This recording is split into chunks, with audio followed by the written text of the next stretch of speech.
Après le télétravail, voici la télémesse ou la téléprière. Ce dimanche, l'archevêque de Tours a respecté la loi. Rassemblements interdits, même la messe. Le Conseil d'État a rejeté ce recours en s'appuyant sur un motif sanitaire. Dans la cathédrale Saint-Gatien, complètement vide, le rendez-vous est filmé et retransmis en direct sur les réseaux sociaux. Oh, je ne la célèbre pas devant une caméra, on ne la voit plus au bout d'un moment. On célèbre d'abord en communion avec toutes les personnes dont on sait qu'elles sont en lien avec nous. Et donc ça nous oblige à vraiment un acte de foi, à nous dire que voilà, il y a une communion spirituelle qui nous unit les uns aux autres et d'essayer d'apporter un peu de réconfort, de courage aux fidèles pour traverser ce moment difficile. Tous les ingrédients sont là, les textes des évangiles, l'homélie. Nos cœurs, nos esprits, eux, ne sont jamais confinés. Les chanteurs, masqués d'une petite chorale, sont à bonne distance les uns des autres.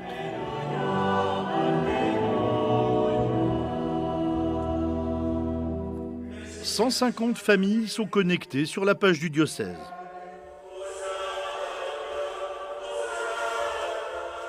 Comme Manon et Benoît, ils communient sans être réellement avec les autres fidèles. Ils étaient autour de nous par le petit encadré là sur Facebook qui dit le nombre de personnes qui regardent, mais c'est vrai que c'est pas la même chose d'être dans une église sur notre banc en bois avec nos voisins, voisines lors de la paix du Christ où on échange un regard par exemple. Et là de vivre ça vraiment à deux à la maison, c'est vraiment différent, ça c'est sûr. Et en même temps, c'est vrai qu'on retrouve aussi cette intimité profonde avec le Seigneur de dire quand tu veux prier, retire-toi dans ta chambre seul. Et là, dans le secret, le Père voit ce que tu vis et il te le revaudra. Après la messe, les paroissiens peuvent venir chercher l'hostie, recevoir la communion. Le curé de la cathédrale gère le trafic. Il faut réguler un peu effectivement pour qu'il n'y ait pas d'affluence. Alors c'est toujours un petit peu compliqué, mais on y arrive quand même. Oui.